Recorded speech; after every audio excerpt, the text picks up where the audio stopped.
पञ्चम स्कन्धमा पहिले भूगोलको वर्णन गरियो, त्यसपछि खगोलको वर्णन गरिएको छ र अन्त्यमा नरकको वर्णन गरेको छ र भयङ्कर नरक कस्तो कस्तो पाप गर्दाखेरि कस्ता कस्ता नरकमा जाइन्छ भनेर वर्णन गरेको छ। महाराज परीक्षितले जब सुन्नुभयो नरकको वर्णन, महाराज परीक्षितलाई डर लागेछ। मान्छेहरू त विभिन्न पापहरू गरिरहन्छन्। अब त्यो पाप गर्ने बेलामा त मान्छेलाई मैले पाप गरे जस्तो लाग्दैन, तर पछि गएर नरक भोग्नु परेपछि ज्यादै कष्ट हुन्छ, ज्यादै गाह्रो हुन्छ। मधु पश्यति मार्जार प्रपातम नैव पश्यति भन्ने एउटा नियम छ। भनेको काहीँ रुखमा भिर मौरीले त्यो मह लागेको छ भने, मह जम्मा गरेको चक्का लगाएको छ भने त्यो बिरालाले के देख्छ भने त्यो महको चक्का चाहिँ देख्छ, तर कति डरलाग्दो भिर छ भन्ने देख्दैन। त्यसै गरी मान्छे पाप गर्न त सजिलैसँग पाप गर्छन्, तर त्यसको त्यो परिणाम कति गाह्रो छ, नरक भोग्नु पर्ने कुरा त्यो मान्छेलाई याद हुँदैन।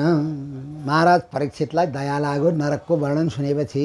यस्तो किसिमको पाप गर्यो भने यस्तो नरक भोग्नुपर्छ। काहीँ तेल कराईहरूमा ठुला ठुला कराईहरूमा तेल तताइएको छ, त्यहीँ लगेर त्यो पापी जीवलाई राखिन्छ।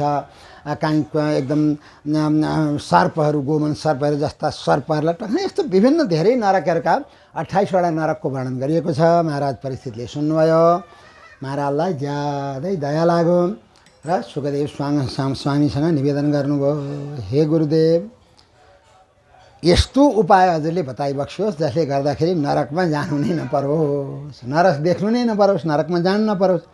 यस्तो के त्यो यो उपाय छ, म यो जान्न चाहन्छु भनेर जब प्रश्न गर्नुभएको थियो महाराज परीक्षितले, नानोग्र यातना न्यान तन्मे व्याख्या तुमरसी, जब यो प्रश्न सुन्नुभएको थियो सुखदेव स्वामीले अत्यन्त प्रसन्न हुनुभयो र भन्नुहुन्छ, होइन, पाप गरेपछि नरकमा त जानै पर्छ।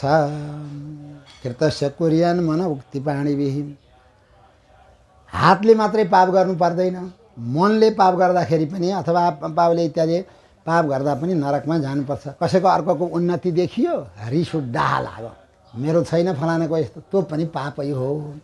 त्यसैले पाप भनेको गरेर मात्रै हुँदैन, कुनै पशुहरूको वध गरेर मात्रै पाप अथवा त्यस्तो मात्रै हुँदैन। मनले चितायो भने पनि पाप हुन्छ। विभिन्न किसिमका पाप हुन्छन्, शारीरिक पाप हुन्छन्, मानसिक पाप हुन्छन्, वैचारिक पापहरू सारा कुरा हुन्छन्। त्यस कारणले जसले जस्तो किसिमको पाप गर्छन् त्यो अनुसारको नरक त भोग्नै पर्छ। त्यस कारणले जान्ने मान्छेले के गर्नु त, सुखदेव स्वामी भन्नुहुन्छ, पापै नगर्ने। पापै नगरेपछि त नरक जानु परेन, नरक जानु नपरेपछि भोग गर्नु पनि परेन नरकको। मान्छेहरू आजकल मुख बार्नु सक्दैन, डाक्टरहरूसँग जान्छन्, तपाईँ यस्तो छोड्नुहोस् है, यस्तो छोड्नुहोस् है भनेर भन्छन्, मान्छे सक्दैन। र पछि त्यो रोग जब लाग्छ ज्यादै कष्ट हुन्छ। डाक्टर साहेबहरूको सल्लाह मानेर उहाँहरूले भने अनुसारको गरेदेखि त रोगै लाग्दैन थियो, रोग नलागेपछि डाक्टरलाई कहाँ जानु पर्दैन थियो, पैसा खर्च पनि हुँदैन थियो, कति आनन्द। त्यसै गरी शास्त्रहरूले सारा बताइरहेका छन्। गरुड पुराणमा त्यत्रो हामीहरू सुन्छौँ, अरू पुराणहरूमा पनि, भागवतमा यहाँ पनि आए। र यसरी पापै भएन भनेदेखि त नरक जानु परेन, नरक जानु नपरेपछि कष्ट भोग गर्नु पनि परेन। त्यस कारणले सबभन्दा ठुलो कुरा त पाप नगर्नु भन्ने कुरा जब बताउनु भएको थियो सुखदेव स्वामीले, महाराज परीक्षितले फेरि प्रश्न गर्नुभयो, जतिसुकै पाप नगरौँ भन्दै पनि कहिले कहिले त नथाहा पाइकन पनि हुन्छ। कसैले त थाहा पारै गर्छन्, कसैले नथाहा पाइ पनि हुन्छ। र जुन पाप गरिन्छ त्यो पापको प्रायश्चित्तको विधान पनि गरिएको छ। विभिन्न किसिमका प्रायश्चित्तहरू हुन्छन्। कठोर कठोर कृष्ण चान्द्रायण जस्ता प्रायश्चित्तहरू। भरतजीले एउटा प्रायश्चित्त गर्नुभयो। मन्थराको बुद्धिको पछि लागेर कैकेयीको षड्यन्त्रले भगवान् जङ्गलमा जानु पर्यो 14 वर्ष, त्यो पापको प्रायश्चित्त भरतजीले गर्नुभयो। आमाले गरेको प्रायश्चित्त भरतजीले गर्नुभयो। कस्तो प्रायश्चित्त गर्नुभयो? गोमूत्र यावका आहार भन्ने आउँछ भरतजीको प्रसङ्गमा। 14 वर्षसम्म भरतजीले भगवान्लाई फर्काउनु त सक्नु भएन। भगवान् सवारी भयो दण्डकारण्यमा। भरतजी फर्केर आएर भगवान्का खराउलाई साक्षी राखेर नन्दीग्राममा बसेर 14 वर्षसम्म भगवतीजीले साधना गर्नुभयो। कस्तो साधना गर्नुभयो त भन्दा गोमूत्र यावक आहार, दिनको एकपल्ट भोजन गर्नुहुन्थ्यो भरतजी। व्रत बस्नुभएको थियो, तर भोजन पनि के त भन्दा जस्तो गहुँहरू गाईलाई खुवाइन्छ, गाईलाई गहुँहरू खुवाइयो भने के गर्छ भने गाईले जस्ताको तस्तै गोब्र्याउँछन्, गोबरमा पनि ती जस्ताको तस्तै ती गहुँहरू आउँछ। भरतजी के गर्नुहुन्थ्यो भने तिनै गाईको गोबरमा जो गहुँ इत्यादिहरू आउँछन्, दानाहरू जो होस् जो, त्यसलाई के गर्नुहुन्थ्यो, एक मुठी, त्योभन्दा बढी उहाँले 14 वर्षसम्म लिनु भएन, एक मुठी त्यो गोबरबाट छानेर लिएर के गर्नुहुन्थ्यो, गहुँतले पखाल्नुहुन्थ्यो, गाईका गहुँतले, र त्यही एक मुठी खाएर, दिनको एक मुठी खाएर 14 वर्षसम्म उहाँले प्रायश्चित्त गर्नुभयो। आमाले गरेको पापको, कैकेयीजीले गरेको पापको प्रायश्चित्त भरतजीले। यस्ता यस्ता कठोर व्रतहरू छन्। कुनै व्रतहरू यस्ता छन्, कुनै प्रायश्चित्त यस्ता छन् जस्तो प्रतिपदादेखि घाँसहरू घटाउँदै घटाउँदै लाने। जस्तो प्रतिपदाका दिन 22 घाँस खाइन्थ्यो भने द्वितीयका दिन 20 घाँस, तृतीयका दिन फेरि 18 घाँस, यस्तो गर्दै गर्दै यस्तो किसिमका व्रतहरू पनि कठोर प्रायश्चित्त पनि छन्। महाराज परीक्षित प्रश्न गर्नुहुन्छ, करोति भूयो विवश, मान्छे पाप गर्छन् त्यसको प्रायश्चित्त पनि गर्छन्, तर पछि बिर्सिहाल्छन्, त्यो कष्ट भएको बिर्सिहाल्छन्, फेरि पाप गर्छन् भने यो पाप र प्रायश्चित्तको जो श्रृङ्खला हो यो त कहिले पनि नसकिने भयो। मन्ये कुञ्जर शौचवत्, कस्तो भयो त त्यो प्रायश्चित्त भन्दा कोशी टप्पुमा धेरै हात्तीहरू आउँछन्, आसामतिरबाट आउँछन् धेरै हात्तीहरू।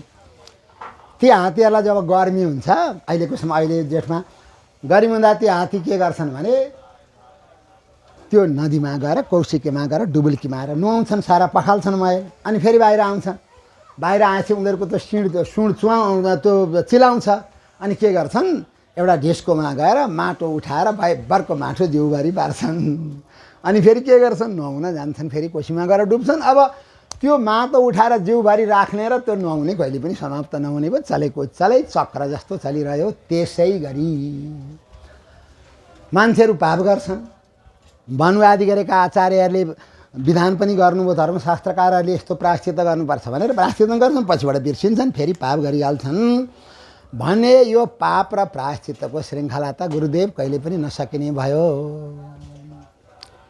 भनेर जब बताउनु भएको थियो, प्रश्न गर्नुभएको थियो, सुखदेव स्वामीले आज्ञा भयो, महाराज यो प्रक्रिया त यही रूपमा चलिरहन्छ। कर्मबाट कर्मजन्य दोष समाप्त हुनै सक्दैन। कर्मबाट कर्मजन्य दोष समाप्त गर्छु भनेको कस्तो भने कुनै कपडामा हिलो लाग्यो, त्यो हिलो कपडालाई फेरि गएर पखाल्न हिलोमै गयो भने जसै कहिले पनि त्यो पखालिँदैन। यो कर्मबाट, सकाम कर्मको मार्गबाट कर्मजन्य जुन फल छन् पाप आदि, त्यसलाई पखाल्न सकिँदैन। त त्यस कारणले धर्मशास्त्रकारहरूले विधान गर्नुभयो, नियम उहाँले राख्नुभयो। के राख्नुभयो? तपसा, ब्रह्मचर्य, सम, दम इत्यादिहरू, त्याग, सत्य, पवित्रता इत्यादिहरू उहाँहरूले नियम बनाउनु भयो। र जसले यो नियमको पालना गर्नुहुन्छ उहाँहरूबाट पाप हुँदैनन्। पाप नभएपछि नरक आदिमा जानु पनि पर्दैन। यो धर्मशास्त्रको विधान हो। यो चाहिँ यसरी पापबाट मुक्त हुने।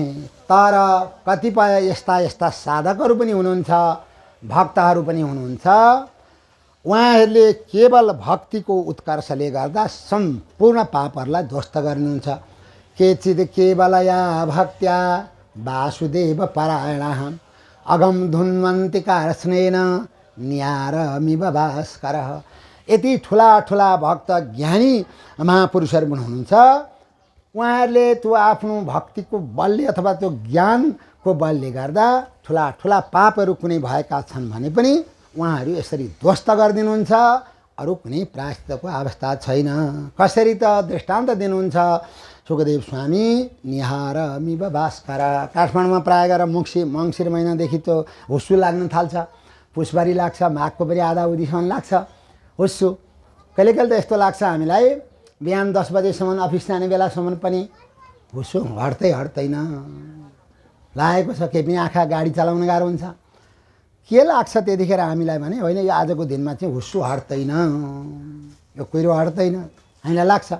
तर सूर्य भगवान जब बिच आकाशमा आउनुहुन्छ 12 बजे, त्यस्तो हुस्सु त्यो कुहिरो एकैछिनमा ध्वस्त कहाँ गयो अघि हुस्सु लागेको थियो कि थिएन, कुहिरो लागेको थाहा पनि हुँदैन। जसरी सूर्य भगवानले सारा त्यो हुस्सुलाई समाप्त गरिदिनुहुन्छ, त्यसै गरी भगवानका भक्तहरू ज्ञानीहरूले सम्पूर्ण पापहरूलाई ध्वस्त गरिदिनुहुन्छ।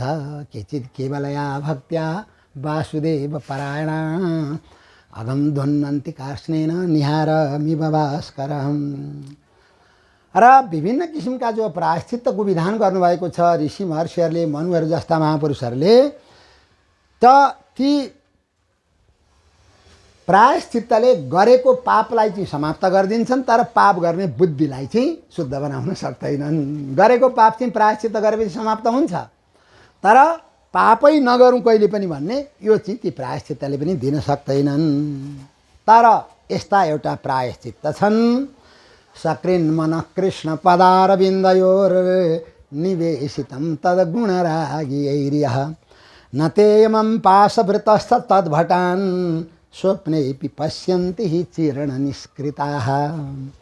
भन्नुहुन्छ स्वामीजी सुखदेव स्वामी, जसको चित्तवृत्ति भगवान श्रीकृष्णका चरणारविन्दमा घर समर्पित भयो भने त्यस्ता भक्तहरूले नरकमा पनि जानु पर्दैन, यमराजको दर्शन पनि गर्नु पर्दैन, यमराजका दूतको त कुरै भएन। उहाँहरू सम्पूर्ण पापहरूबाट मुक्त हुनुहुन्छ भगवानका भक्तहरू। यो त असम्भव कुरा भयो। त्यत्रा प्रायश्चित्तहरूले जसले पापलाई समाप्त गर्दैनन्, भगवत भक्तिले ती पापलाई कसरी समाप्त गर्छन् भनेर महाराज हजुरले यस्तो नठान्नु होला। यो विषयमा म एउटा इतिहास बताउँछु। अत्रापिदानन्तिमम् इतिहासं पुरातनं दूतानां विष्णु यमयो संवादस्थं निमोदये। यो विषयमा म अत्यन्त पवित्र एउटा इतिहास बताउँछु, जुन इतिहासमा यमराजका दूत र भगवान विष्णुका दूतहरूको संवाद छ। कथा बताउन सुरु गर्नुभयो। कान्यकुब्ज नाम गरेको देशमा ठाउँमा एकजना ब्राह्मण हुनुहुन्थ्यो, अजामिल भन्ने उहाँको नाम थियो। तर ब्राह्मण भए पनि उहाँ आचार विचार सबै त्यागिदिनु भयो। उहाँले सारा भ्रष्ट मात्रै हुनुभयो, भ्रष्टाचार मात्रै भयो। त्यसमा त्यो कारण एउटी दासी, एउटी चाण्डालीसँग उहाँको सम्पर्क भयो र त्यसैको कारणले गर्दाखेरि उहाँले सारा आचार विचार ब्राह्मणका छोडिदिनु भयो र यतिसम्म दुष्कर्म उहाँले गर्नुभयो। बन्दक्ष कैतवैश्चोर्य गरिताम वृत्तिमास्ति। त त्यो चाण्डालीलाई प्रसन्न गर्नका लागि उहाँले केही गर्न बाँकी राख्नु भएन। अर्काको सम्पत्ति चोर्ने, अपहरण गर्ने, त्यसै गरी झुटो कुरा बोल्ने, जुवा खेल्ने, सारा कुरा त्यसलाई प्रसन्न गराउनका लागि उहाँले केही बाँकी राख्नु भएन। समय बित्दै गयो र त्यही बिचमा उहाँका 10 भाइ छोराहरू भए। 10 भाइ छोराहरू भएका थिए र सबभन्दा कान्छोको नाम नारायण भन्ने थियो। र यसरी समय बित्दै जाँदा उहाँ 80 वर्षको हुनुभएछ र ती कान्छा छोरा बुढेसकालमा जन्मेका हुनाले ती अजामिल ब्राह्मणलाई ज्यादै प्रेम थियो त्यो कान्छा छोरासँग, ज्यादै माया ममता। जतिखेर पनि भुन्जान प्रतिबन्ध खाँदाखेरि पनि उसैलाई अगाडि लगाएर खाने, ऊ बच्चा अगाडि छैन भने उहाँलाई त्यो रुच्दै नरुच्ने। त्यसै गरी हिँड्दा डुल्दा जे गर्दाखेरि पनि जतिखेर पनि त्यसको मोहले, त्यो बच्चाको कान्छो छोराको मोहले गर्दा सधैँ नजिकैमा राखिरहनुहुन्थ्यो। र यसैलाई उहाँले त त्यो बच्चाप्रति यसरी त्यो मोह उहाँलाई त 80 वर्ष भयो भन्ने नि लागेन। अब कालले कसैलाई पर्खिँदैन, आयो टप्प टिप्यो, लग्यो मिति पुग्यो, टारेर टर्दैन त्यो। त यसरी अब उहाँको अन्तिम समय आयो र अन्तिम समय जब उहाँको आएको थियो, उहाँ मूर्छित हुनुभएछ। र जब मूर्छा पर्नुभएको थियो त्यतिखेर यमराजका दूतहरू उहाँलाई ल्याउन भनेर हातमा पासो लिएर डर लाग्दा, यमराजका दूतको वर्णन गरिएको छ, आँखाहरू पनि डर लाग्दा, त्यसै गरी उहाँका केशहरू यस्तो डरलाग्दो यमराजका दूतहरू हातमा पास लिएर जब अजामिललाई पक्रेर बाँध्न भनेर लाग्नुभएको थियो, उहाँका मुखबाट वाणी एउटा शब्द निक्लियो, नारायण भन्ने। त्यो शब्द कसरी निक्लियो भगवानलाई सम्झेर पनि होइन, त्यो कान्छो छोरासँग ज्यादै प्रेम भएको हुनाले, प्रीति भएको हुनाले त्यो अन्तिम अवस्थामा उहाँले नारायण भन्ने यस्तो शब्दको बाबु नारायण भन्न खोज्नु भएको उहाँले। मलाई त यसरी डर लाग्दा यी दूत आएर यस्ता राक्षसहरू जस्ता दैत्यहरू जस्ता पक्ने लाग्छन्, बाबु मलाई जो भनेको नारायण आय भन्नुभयो, नारायण आय भन्नुभयो, नारायण आय बाबु आऊ मलाई जोगाउन, मेरो रक्षा गर्न आऊ भनेर उहाँले भन्नुभएको थियो। यसरी उहाँका मुखबाट नारायण शब्द उच्चारण भए। जोसँग ज्यादै प्रेम छ कुनै आपत्ति परेको बेलामा उसैलाई सम्झिन्छ। ज्यादै त्यो कान्छा छोराप्रति प्रेम भएको हुनाले आपत्ति परेको बेलामा उहाँले अरू कसैलाई सम्झिनु भएन, नारायण कान्छा छोरालाई सम्झिनु भयो। पाकिस्तानमा प्रधानमन्त्री हुनुभयो भुट्टो। त्यतिखेर पाकिस्तान र बङ्गलादेश छुट्टियो, संयुक्त राष्ट्रसङ्घमा गयो, भुट्टो जानुभयो, अरू पनि गए सारा संसारभरिका। गएर अब पाकिस्तान बङ्गलादेश छुट्टै देश हुन लाग्यो भनेर प्रस्ताव पास हुँदाखेरि भुट्टो धुरु धुरु रुनुभयो, आँखाबाट आँसु। किन रुनुभएको थियो त भन्दाखेरि उहाँले आमालाई सम्झिनुभयो। त्यतिखेर माताजी अहिले हजुर हुनुभएको भएदेखि कमसेकम मेरो आफ्नो दुःख बिसाउने ठाउँ हजुर हुनुहुन्थ्यो, कोही पनि भएन, मेरो देश टुक्रियो भनेर उहाँ रुनुभयो। किनभने चाहे त्यो आपत्तिको बेला होस् अथवा कुनै प्रसन्नताको बेला होस्, आफ्नो सबभन्दा प्रिय व्यक्तिलाई सम्झिन्छ। उहाँले नारायण पुत्रलाई सम्झिनुभयो, ज्यादै प्रेम भएको हुनाले। र यसरी उहाँका मुखबाट जब नारायण यी शब्द प्रकट भएका थिए, ती शब्द वैकुण्ठ धाममा पुगेछन्, भगवान्ले सुनिबक्स्यो र भगवान्ले आफ्ना दूतहरूलाई त्यहाँ पठाइबक्स्यो। मेरो भक्तलाई ठुलो आपत्ति परेको छ भनेर जब भगवान् विष्णुका दूतहरू त्यहाँ चाहिँ आउनुभएको थियो आकाशमा विमानमा, र यसरी अजामिललाई पक्रेर जब त्यो पासोमा बाँध्न लाग्नुभएको थियो यमराजका दूतहरूले, उहाँहरूले माथिबाटै भन्नुभयो तपाईँहरू त्यस्तो नगर्नुहोस्, यी ब्राह्मणलाई तपाईँले चाहिँ यसरी बाँधेर नलैजानुहोस् भनेर। यसरी जब भगवान्का पार्षदले भन्नुभएको थियो, यमराजका दूतले यसो माथि हेर्नुभयो, भगवान्का पार्षदलाई देख्नुभयो, उहाँहरू आश्चर्यचकित हुनुभयो र उहाँहरू सोध्नुहुन्छ हजुरहरू को हुनुहुन्छ? यी ज्यादै पापी भएका हुनाले यिनलाई लिन भनेर हामी आएका हौँ, हाम्रा महाराज यमराजको आज्ञा पालन गरेर हजुरहरू को हुनुहुन्छ र हामीहरूलाई किन हजुरहरूले रोक्नुभयो? हामी त आफ्नो काम गर्न आएका थियौँ, हजुर त कुनै सिद्ध जस्तो देखिनुहुन्छ, हजुरहरू को हुनुहुन्छ भनेर सोध्नुभयो यमराजका दूतहरूले। र भगवान् विष्णुका दूतहरू भन्नुहुन्छ तपाईँहरू ठिक छ यमराजका दूत हुनुहुन्छ, हामी त भगवान् विष्णुले पठाएर हामीहरू यहाँ आएका हौँ, तपाईँहरू यमराजका दूत हुनुहुन्छ भने पहिले तपाईँहरूले धर्म के हो पाप के हो त्यसको लक्षण बताएर हाम्रो चित्त बुझाइदिनुहोस्। हाम्रो चित्त बुझ्यो भनेदेखि यी अजामिललाई तपाईँहरूले लान सक्नुहुन्छ, यिनको आत्मालाई, होइन भनेदेखि तपाईँहरूले हाम्रो चित्त नबुझाइकन लान सक्नुहुन्न भनेर भगवान् विष्णुका पार्षदले जब सोध्नुभएको थियो, यमराजका दूतहरू धर्मको व्याख्या गर्न लाग्नुभयो।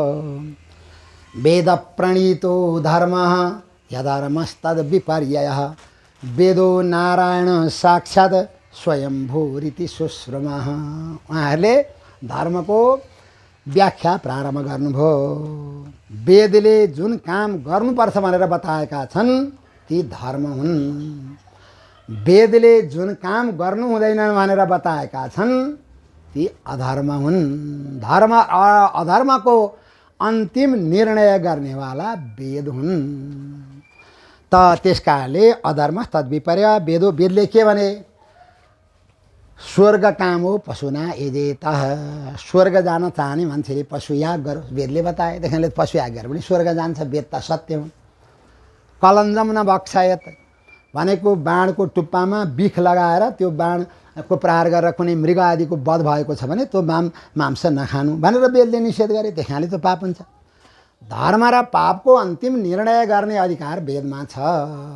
त्यसकारणले धर्म र अधर्मको व्याख्या वेदले गर्छन् भनेर लामो वेदले बताए अनुसार उहाँहरूले धर्मको व्याख्या गर्दै जानुभयो। र धर्म र अधर्मको निर्णय गर्ने केही साक्षीहरू हुनुहुन्छ संसारमा। मान्छेले जतिसुकै लुकेर पाप गरेको भए पनि उहाँहरूले देख्नुहुन्छ, अथवा जतिसुकै पुण्य गरेको भए पनि उहाँले देख्नुहुन्छ। उहाँको दृष्टिमा दृष्टि कसैले पनि छल्न सक्दैनन्। अब को हुनुहुन्छ ती साक्षी? सूर्य भगवान हुनुहुन्छ मान्छेले जहाँ गएर लुकेर पाप गरेको पनि सूर्यले देख्नुहुन्छ, त्यसपछि अग्निले देख्नुहुन्छ, आकाशले देख्नुहुन्छ, त्यसै गरी वायुले देख्नुहुन्छ, गौमाताले देख्नुहुन्छ, चन्द्रमाले देख्नुहुन्छ, त्यसै गरी सन्ध्या अनि बिहान बेलुकाका सन्ध्याहरूले देख्छन्, त्यसै गरी पूर्व पश्चिम दिशाहरूले देख्छन्, त्यसै गरी कम भनेको जलले देख्छन्, कु पृथ्वीले देख्नुहुन्छ, कालले देख्छन्, धर्म यति यी साक्षी हुन्। त्यही कारणले जतिसुकै लुकेर पाप गरे पनि उसले नरकता भोग्नै पर्छ। लामो व्याख्या गर्नुभयो र भन्नुहुन्छ यसरी यो जन्म लिएर आएपछि पाप पुण्य दुवै हुन्छन्। कसैले मैले पुण्य मात्रै गरेको छु भनेर पनि फुत्किन पाउँदैन, कसैले पाप मात्रै पनि गरेको हुँदैन, कहिले कहिले पुण्य पनि गरेको हुन्छ। पाप र पुण्यको यो मिश्रण यो भइरहन्छ र यसरी पाप र पुण्यको अन्तिम निर्णय गर्ने अधिकार वेदमा छ। किन मान्छे चुप लागेर त बस्नै सक्दैन। नै कश्चित क्षणमपि जातु तिष्ठत कर्म, गीतामा पनि भगवान्ले आज्ञा भयो, यहाँ पनि त्यही आयो। नै कश्चित क्षणमपि जातु तिष्ठत। मान्छे जतिसुकै चुप लागेर बसौँ भने पनि मनले पनि गरिरहेको हुन्छ, केही सोचिरहेको हुन्छ। त्यसले गर्दाखेरि संसारमा जन्मेर कर्म नगर्ने भन्ने कुरा सम्भवै छैन। त्यस कारणले तिनै कर्मका आधारमा पाप र पुण्यको, पाप हुने हो पुण्य हो त्यसको निर्णय हुने। र यी अजामिललाई हामी किन लिन आयौँ? अब उहाँले कारण बताउनु भयो। यी अजामिल ब्राह्मण पहिले सुरुमा त ज्यादै राम्रा मान्छे हुने नि, शील स्वभावले परिपूर्ण भएका, व्रत पनि ले धारणा गरे, अत्यन्त नम्र पनि थिए, सारा इन्द्रियहरूलाई जितेका पनि थिए, वेदहरू सारा कण्ठस्थ थिए, मन्त्रको रहस्य जान्ने, पवित्र, गुरुहरूको सेवा गर्ने, अतिथिको वृद्धहरूको सेवा गर्ने, यस्तो सबै गुण ब्राह्मणमा एउटा जुन गुण हुनुपर्छ ती गुण सबै गुणले परिपूर्ण ये अजामिल ब्राह्मण थिए। यिनले 25 वर्षसम्म गुरुकुलमा बसेर विद्याहरू पढेका पनि हुन्, आचार नियम पालना गरेका पनि हुन् र पछि घर जब फर्केर आए पढिसकेर त्यसपछि यी ब्राह्मणको विवाह भयो। अत्यन्त उच्च कुलमा, पवित्र ब्राह्मण कुलमा यिनको विवाह भयो। यिनकी ब्राह्मणी पनि सम्पूर्ण गुणले परिपूर्ण भएकी ब्राह्मणी पनि हुनुहुन्थ्यो र समय बित्दै गयो। एक दिन उहाँको पिताले, यिनको पिताले समिदाहरू कुशहरू लिन भनेर यिनलाई जङ्गलमा पठाउनु भएको थियो। जङ्गलमा गएर समिदा कुश फलफुल इत्यादिहरू लिएर जब फर्किन लागेका थिए, बाटामा यिनले एउटा दृश्य देखे। के भन्दा एउटा चाण्डाल भर्खर युवक थियो, त्यो चाण्डालले एउटा चाण्डालनीलाई सँगै राखेर मदिराहरू पान गर्न लागेको, दुईजना हाँस खेल ठट्टा गर्न लागेका। यस्तो अवस्थामा जब यी ब्राह्मणले देखे, त्यो यति सुन्दरी थिए त्यो चाण्डालनी, त्यो देखेर यिनको बुद्धि भ्रष्ट भएछ। यिनले सारा पढेका शास्त्रहरू सम्झिए त्यतिखेर, तर ती कुनै शास्त्रले पनि उनलाई काम दिएनन्।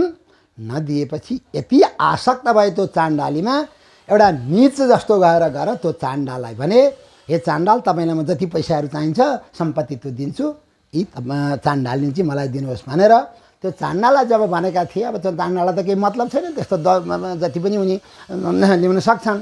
र यसरी उनले चाहिँ त्यो चाण्डालनीलाई लिएर घरमा आए र आएर जब घरमा उनी चाहिँ आएका थिए, अब उनको सारा काम के त भन्दा त्यही चाण्डालनीलाई प्रसन्न गराउने, सारा चोरेर हुन्छ कि ढाँटेर हुन्छ कि लुटेर हुन्छ कि त्यसैलाई जे गर्दाखेरि त्यो प्रसन्न हुन्छ त्यति मात्रै यिनको काम भयो। तामेव तोषयामास पितृणार्थेन यावता। पिताजीका सारा सम्पत्ति त्यसै गरी समाप्त भए र त्यतिले मात्रै पुगेन, उनलाई चित्त बुझेन। आफै उच्च कुलमा जो कुलकी जो कन्या विवाह गरेका थिए यिनले, ती ब्राह्मणीलाई पनि उनले घरबाट निकालिदिएर रुँदै रुँदै ती ब्राह्मणी पनि निक्लेर जानुभयो घरबाट। त्योभन्दा पनि डरलाग्दो अझै के गर्नुभयो, बुढा भएका माता पितालाई पनि घरबाट यिनले निकालिदिए।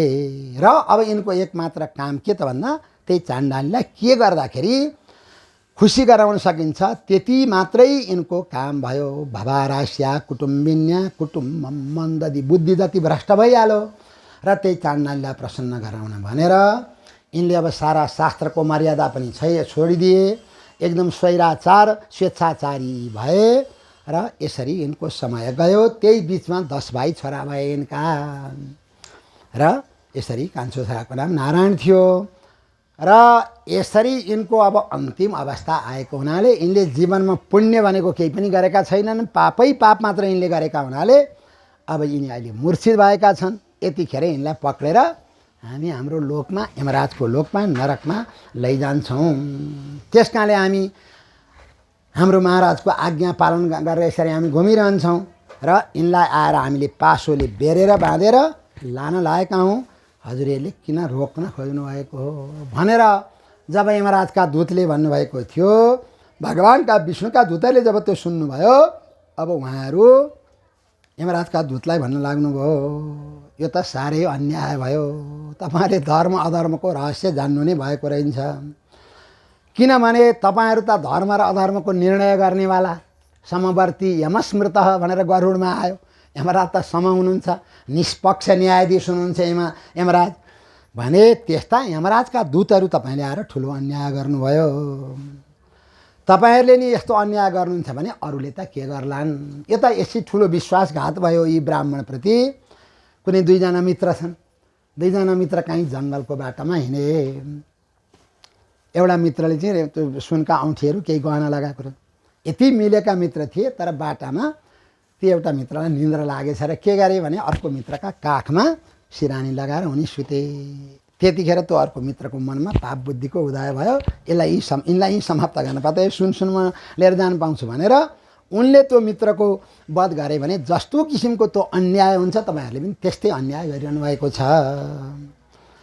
किनभने तपाईँहरूलाई त्यो पशु के अरे यो धर्म अधर्मको कुरा केही पनि थाहा रहेनछ। किनभने यी अजामिलले जतिसुकै ठुलो पाप गरेका भए तापनि अन्तिममा यिनले नारायण भनेर भगवानका अत्यन्त पवित्र 4 अक्षरले युक्त भएका नाम यिनले लिए। नारायण आय भन्नुभयो, नारायणाय आय अयगतो धातु आय आउपछि लागेपछि आउनु अर्थ नारायण आय। हे नारायण बाबु, बाबु भन्नु भएन, हे नारायण आय भन्नुभयो। अब यो भगवानले चाहिँ के बुझिबक्सेको छ भने मलाई बोलाएको, मलाई आउनु प्रभु भनेर मलाई बोलाएको भगवानले त्यो अर्थ लगाइदिनु भयो आय। र यिनका मुखबाट जो नारायण भन्ने शब्द आए, यिनै शब्दको उच्चारणद्वारा नि सम्पूर्ण पापहरू ध्वस्त भए। जगाद चतुरक्षरम, यी भगवानका नाममा यस्तो शक्ति छ, यिनले समाप्त गर्न नसक्ने पाप कुनै पनि छैन। तेन भनेको चोरी गरेको छ भने पनि, सुराप मदिरापान गरेको छ भने पनि, ध्रुक मित्रसँग द्रोह गरेको छ भने पनि, अरू त्यस्ता डरलाग्दा जति पनि पापहरू छन्, भगवान नारायणका नामरूपी अग्नि यस्ता हुनुहुन्छ जसले सम्पूर्ण पापहरूलाई जलाइदिनुहुन्छ। न निष्कृतै रुदितै ब्रह्मवादी, ठुला ठुला ब्रह्मवादी ऋषिहरूले जो प्रायश्चित्तको विधान बताउनु भएको छ, ती प्रायश्चित्तले पनि जुन पापलाई पवित्र गराउन सक्दैनन्, समाप्त गर्न सक्दैनन्, तर उत्तम श्लोक गुणोपलम्बकम, उत्तम श्लोक भगवानका गुणले परिपूर्ण भएका ती नाम यिनले सारालाई समाप्त गरिदिन्छन्। योभन्दा ठुलो प्रायश्चित्त संसारमा अरू कुनै पनि हुन सक्दैन। त्यस कारणले यिनका मुखबाट नारायण भन्ने यी नाम उच्चारण भएका हुनाले यिनका सम्पूर्ण पापहरू समाप्त भए। त्यस कारणले हे यमराजका दूतहरू, तपाईँहरू त निष्पक्ष न्यायाधीश हुनुहुन्छ र तपाईँहरूले यो कुरा बुझेर यिनलाई छोडिदिनुहोस् र तपाईँहरू फर्केर आफ्नो लोकमा जानुहोस्। भगवानका नाममा कति पवित्रता छ उहाँहरूले व्याख्या गर्नुभएको छ। भगवान विष्णुका दूतले साङ्केत्यम पार्यास्यम वा स्तोभम हेलनमे बाबा वैकुण्ठ नाम ग्रहण मसे सागरम परम भन्नुहुन्छ। कसैले साङ्केत्यम, यसो सङ्केतमा मात्रै अर्कै उद्देश्यले पनि भगवानको नाम उच्चारण गर्यो भने ऊ पनि पापबाट मुक्त हुन्छ। पारिहास्यम भनेको के हो?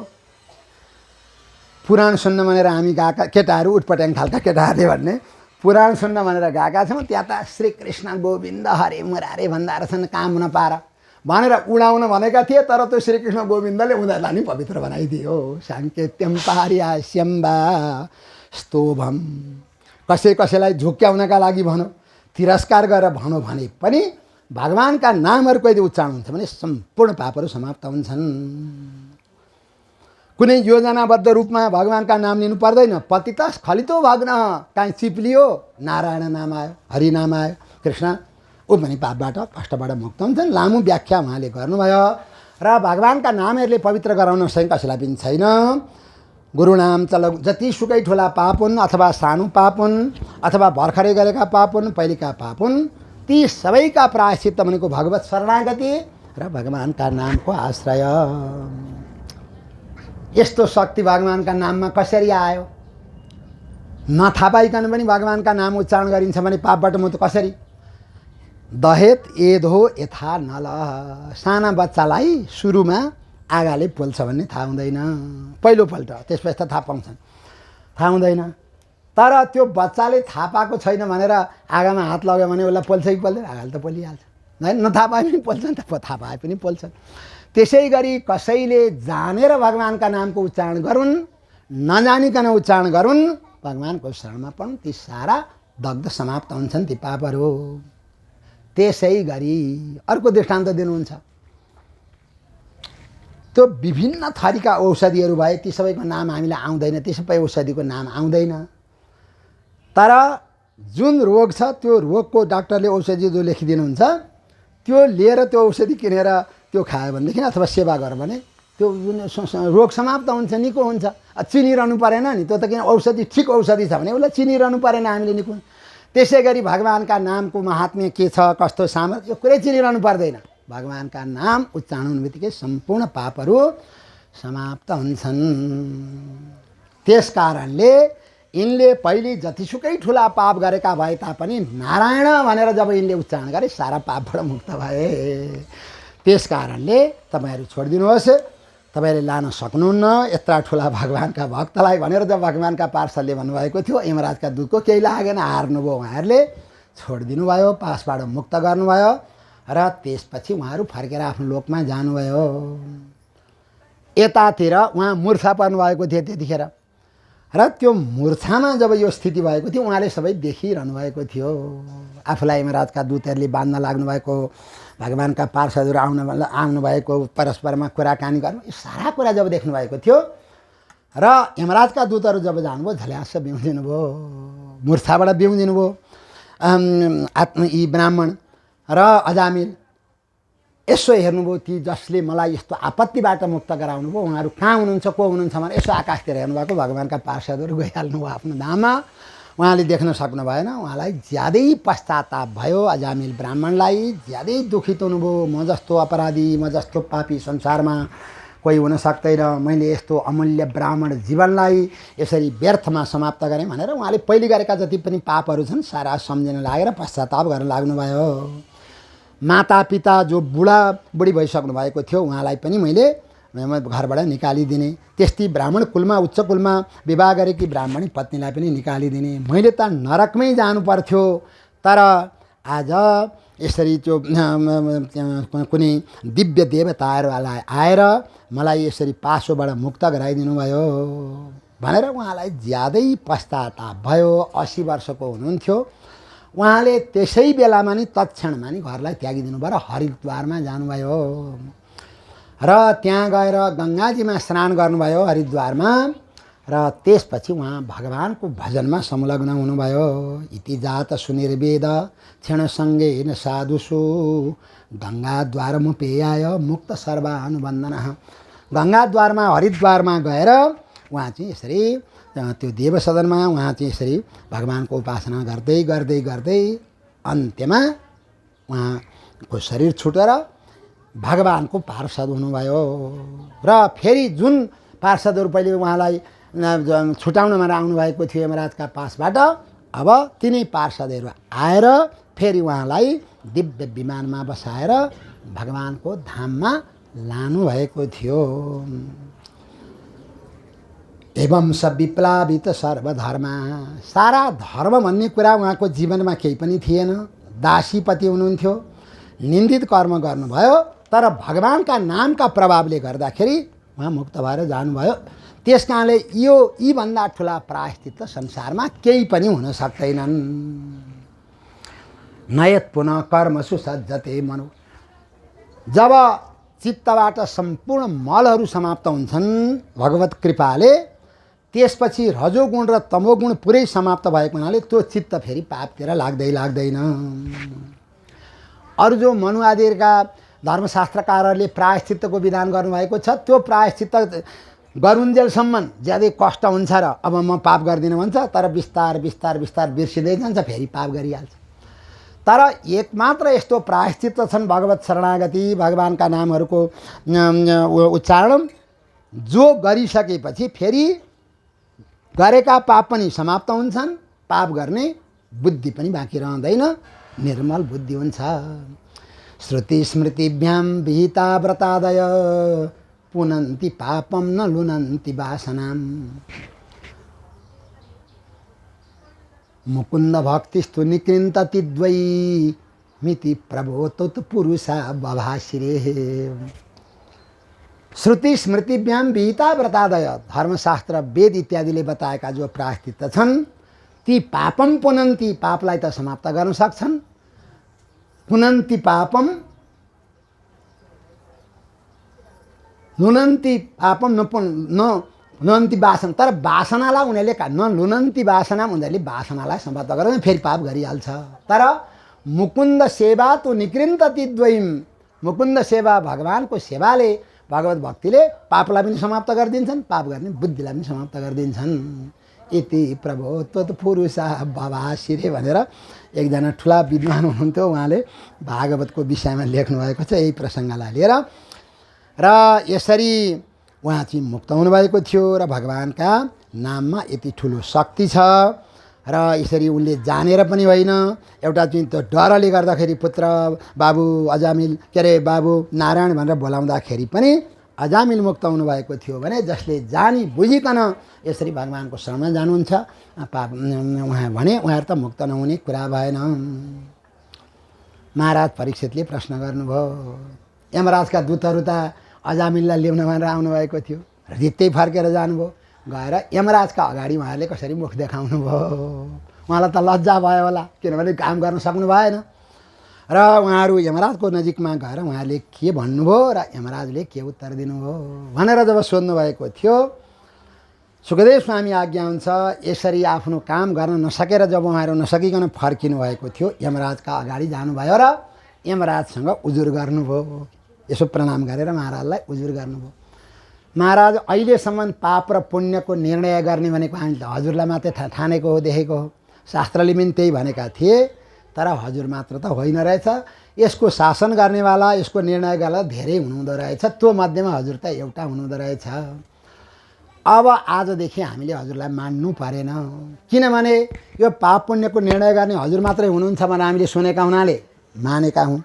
जब अरू पनि छन् भने त हामी त स्वतन्त्र भयौँ, जसलाई माने पनि भयो।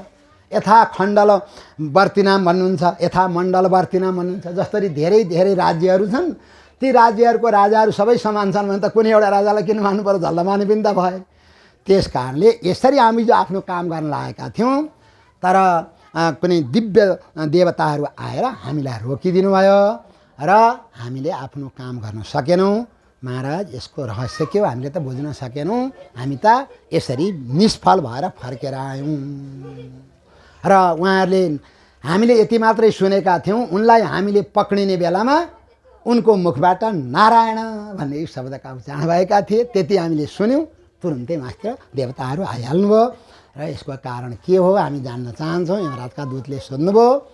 र जब यो प्रश्न यमराजले सुन्नुभएको थियो, उहाँलाई त समाधि लागेछ, भगवानको ध्यान गर्नु लाग्नुभएछ। उहाँ त भगवानका चरणारविन्दको ध्यान गर्दा एकछिन त आँखा चिम्लिनुभयो र त्यसपछि उपदेश गर्न लाग्नुभयो।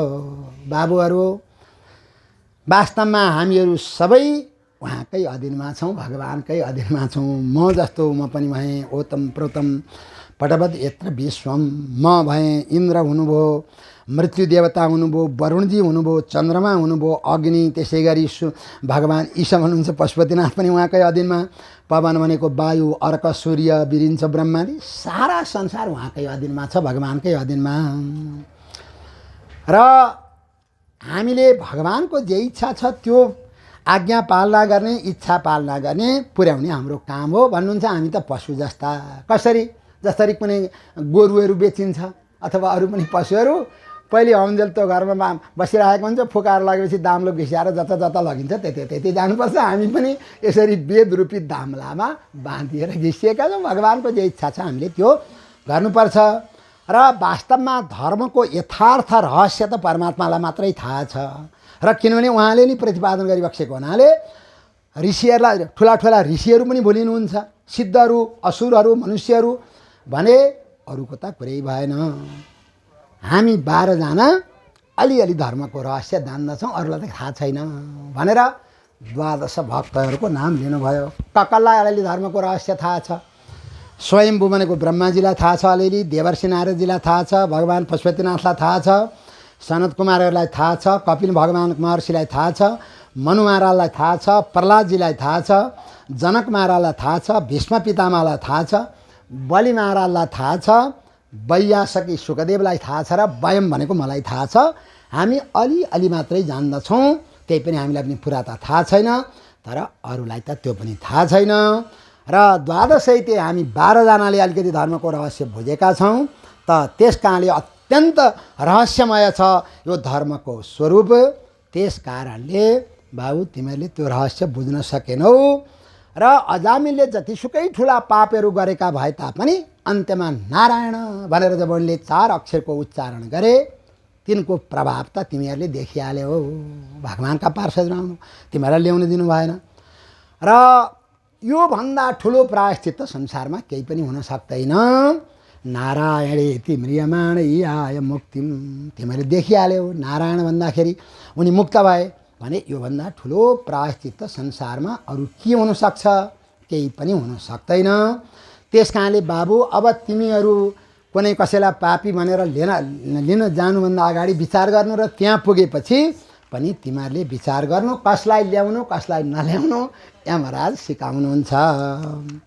ताना नयद्यमसतो विमुखान मुकुन्द पादार बिन्द मकरन्द रसाद अजस्रम।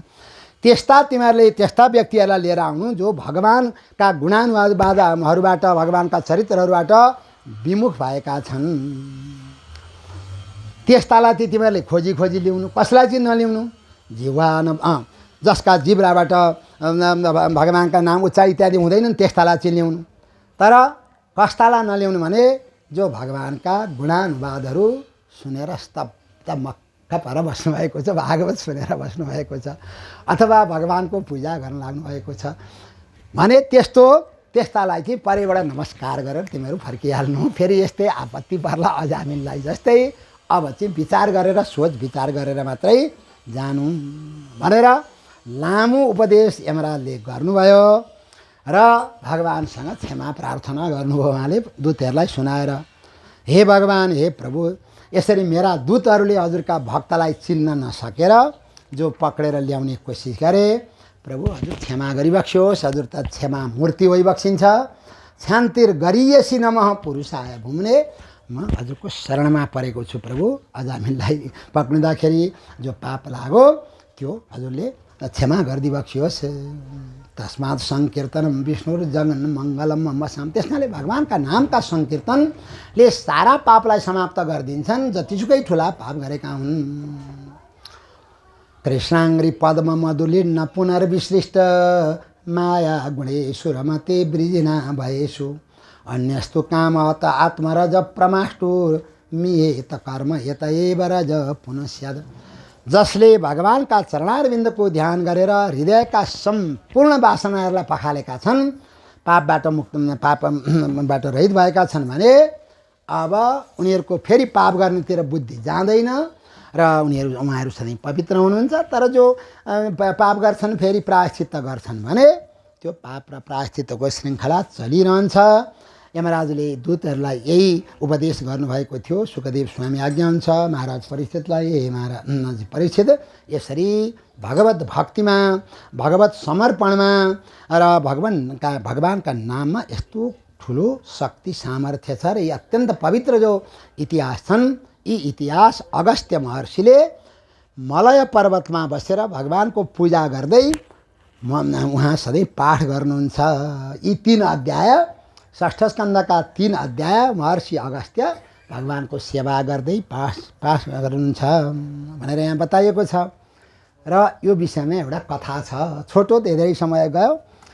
अब यसमा त षष्ठ स्कन्धमा मैले भन्ने कथा यति मात्रै होइन दाइ, त्यसपछि त प्रहलादजीमा जाने, पाठ चाहिँ पुरा गर्ने।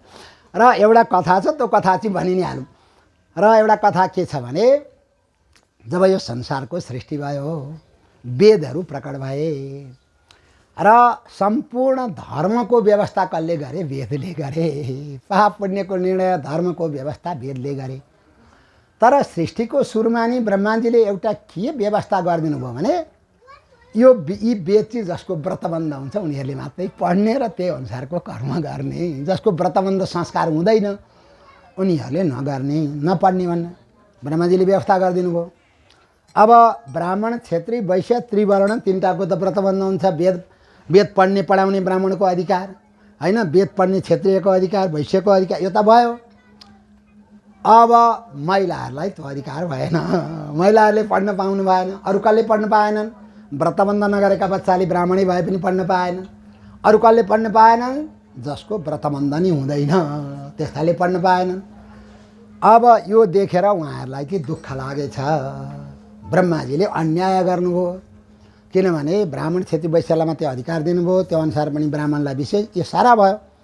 त्यस कारणले लु यो अन्याय हामीहरूले सहनु हुँदैन भनेर माताजीहरूको सङ्गठन पनि उठेछ त्यहाँनिर, बच्चाहरूको सङ्गठन, बाल सङ्गठन पनि उठ्यो र अरू जसको व्रतबन्ध हुँदैन उहाँहरू त जुरुक्कै उठिहाल्नुभयो।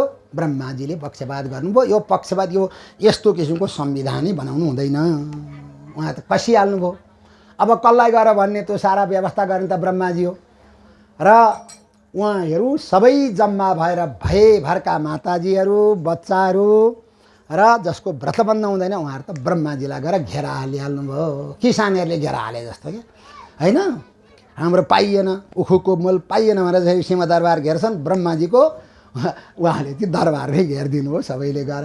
ब्रह्मा हल्ल र खल्ल भएको छ। ब्रह्माजी हामी तपाईँलाई छोड्नेवाला छैनौँ, हामीलाई तपाईँले अधिकारबाट वञ्चित गर्ने, हामीलाई चाहिँ पढ्न नदिने, त्यो अनुसारको कर्म गर्न नदिने। ब्रह्माजी छक्क गर्नुभयो, मैले त केही पनि बिगार गरेको छैन, होइन के बिगार परेछ र सारा उठेर चाहिँ आएका हुन् भनेर ब्रह्माजी त चकित हुनुभएछ। सबै गएर वरिपरिबाट कराएका छन्, ब्रह्माजीले कसो कुरा सुन्नु? एकछिन शान्तता हुनुहोस्, मैले त कुरै बुझिनँ के भन्न खोज्नु भएको तपाईँहरूले, मैले त बुझ्न सकिनँ भनेर ब्रह्माजीले एकछिन शान्त गराउन खोज्नुभयो र सोध्नुभयो तपाईँहरूको के भएको भनेर। र उहाँहरू भन्न थाल्नुभयो, ब्रह्माजी तपाईँ जस्तो, हजुर जस्तो पक्षपाती त संसारमा कोही पनि देखिएन, किनभने हजुरले पुरुषहरूलाई अधिकार दिनुभयो, ब्राह्मणहरूलाई अधिकार, अरूलाई अधिकार, हामीलाई त अधिकारै दिनु भएन, बालबच्चालाई पनि अधिकार दिनु भएन जसको व्रत। त्यस कारणले हजुरले यो अन्याय गर्नुभएको हुनाले हामी अब सहनेवाला छैनौँ, यो अन्याय भनेर कराएका छन् सबै चारैतिर। ब्रह्माजी के गरौँ, अब फुत्किने बाटो छैन। कहिले कहिले कोठाभित्र छुन्छन् नि बाहिरबाट, होइन? भित्र राखेर त कहाँबाट फुत्किनु? ब्रह्माजीलाई त्यही आपत्ति पर्यो, सबैले घेरेका छन्, कराएका छन्। अब ब्रह्माजीले विचार गर्नुभयो, तपाईँहरू एकछिन शान्त हुनु होला, ल तपाईँहरूको लागि पनि म उपाय निकाल्छु भनेर। अब ब्रह्माजीले जब भन्नुभएको थियो, माताजीहरू भन्न थाल्नुभयो, ब्रह्माजी झुक्क्याउन चाहिँ पाइँदैन नि, अहिले फस्ल्याङ फुस्लुङ पारेर उखुका किसानहरूलाई तराईतिर पठाइदिए जस्तो गरेर पछि केही पनि नगर्नु चाहिँ मिल्दैन नि फेरि, होइन? हजुरले एउटा उपाय चाहिँ निकाल्नुपर्छ, फेरि हामी छोड्दैनौँ हजुरलाई। ल ठिक छ म उपाय निकाल्छु भनेर ब्रह्माजीले एकछिन पर्खिन लाउनुभयो शान्त गरेर। र ब्रह्मा अब धर्म खोज्नेवाला त वेदमा नि हो, अब वेद पढ्न लाग्नुभयो ब्रह्माजी। सबभन्दा पहिले उहाँले ऋग्वेद, जेठो त सबभन्दा ऋग्वेद, होइन? अग्निमिले पुरोहितमबाट सुरु गर्नुभयो, वेद पढ्दै पढ्दै पढ्दै पुरै ऋग्वेद समाप्त गर्नुभयो, केही पनि भेट्नु भएन। होइन म झुक्किएँ कि कतै भएर फेरि दोस्रोपल्ट दोहोऱ्याएर पढ्नुभयो, पढ्दै पढ्दै पढ्दै जानुभयो। यसो अन्तिमसम्म पुग्दाखेरि कता कता झल्याक झुलुक अलिअलि हो कि जस्तो, तर निर्णय गर्न सक्नु भएन। तेस्रोपल्ट जब उहाँले पढ्नु भएको थियो, अन्तिममा पुगेपछि ब्रह्माजी त हर्षले गदगद भएर नाच्नु भएछ, आफै नाच्न लाग्नु भएछ हर्षले गदगद भएर। त्यहाँबाट एउटा अक्षर झिकेर उहाँले थपक्क राख्नु भएछ, एउटा बट्टाभित्र राख्नु भएछ, ऋग्वेदबाट एउटा अक्षर। अब यजुर्वेदलाई पल्टाउनु भयो, त्यसै गरी पहिलोपल्ट पढ्नुभयो, केही पनि भेट्नु भएन। दोस्रोपल्ट कता अलिअलि झल्याक झुलुक, तेस्रोपल्ट पढेपछि उहाँले एउटा अक्षर त्यहाँबाट निकाल्नु भएछ र थपक्क पहिले त्यो ऋग्वेदको अक्षर जहाँ राख्नुभएको थियो त्यो अक्षरलाई पनि त्यहीँ राखिदिनु भयो। अब सामवेद पल्टाउनु भयो, त्यसै गरी पढ्नुभयो। तेस्रो पल्टमा त्यहाँ एउटा अक्षर भेट्नुभयो र थपक्क त्यहाँ लिएर राखिदिनु भयो। र अथर्ववेद पढ्नुभयो, त्यसै गरी तेस्रो पल्टमा उहाँले एउटा अक्षर भेट्दा त्यही बट्टाभित्र राख्नुभयो र त्यो बट्टालाई लिएर ब्रह्माजी त नाच्नु भएछ हर्षले गदगद भएर। महिलाहरू छक्क पर्नुभयो, बालकहरू होइन ब्रह्माजीलाई के भयो? अघि त डरले थरथर हुनुहुन्थ्यो, हामीलाई चारैतिर घेरा हालेको, अहिले त ब्रह्माजीलाई के भयो? नाच्न त छक्क पर्नुभयो। ब्रह्माजी हर्षले गदगद हुनुहुन्छ र ती चारवटा अक्षरलाई ब्रह्माजीले क्रमैसँग मिलाउनु भयो। ऋग्वेदबाट उहाँले के झिक्नु भएको थियो? ना भन्ने अक्षर झिक्नु भएको थियो। अब यजुर्वेदबाट के निकाल्नुभयो? रा भन्ने अक्षर निकाल्नु भएको थियो। सामवेदबाट के निकाल्नु भयो? य भन्ने अक्षर निकाल्नु भएको थियो। अथर्ववेदबाट र भन्ने अक्षर के अरे ण भन्ने अक्षर निकाल्नु भएको थियो। नारायण। र जब ती मन्त्र महामन्त्र भगवानका नाम मन्त्र जब ब्रह्माजीले प्रकट हुनुभयो र ब्रह्माजी त आएर सबैलाई लु नजिकै आउनुहोस्, माताजीहरू बाबुहरू पनि नजिकै आऊ, बच्चाहरू पनि, अरू सबै व्रतबन्ध नहुने पनि अब तपाईँहरूका लागि पनि मैले व्यवस्था गरिदिएँ, तपाईँहरूलाई सबभन्दा सजिलो व्यवस्था गरिदिएँ र यसरी तपाईँहरू अब पार हुनुहुन्छ, मुक्त हुनुहुन्छ भनेर ब्रह्माजीले के सुनाउनुहुन्छ भनेको त त्यही नाम पो सुनाउनु भयो, नारायण। अब तपाईँहरू यी नाम जप्नुहोला र यिनै नामको प्रभावले गर्दा तपाईँहरू मुक्त हुनुहुन्छ, तपाईँहरूलाई वेद सेद पढिरहनु पर्ने केही अवस्था छैन भनेर ब्रह्माजीले जब दिनुभएको थियो। माताजीहरू त यति खुसी हुनुभएछ। ती बच्चाहरू जसरी तिजमा पशुपतिनाथको बाहिरतिर नाच्नुहुन्छ नि, माताहरू नाच्न लाग्नु भएछ र एउटा गीत गाउनु भएको थियो उहाँहरूले। त्यतिखेर मान्छे खुसी हुँदा गीत गाउँछ नि, उहाँहरू खुसी हुनुभयो, गीत गाउनु भएछ।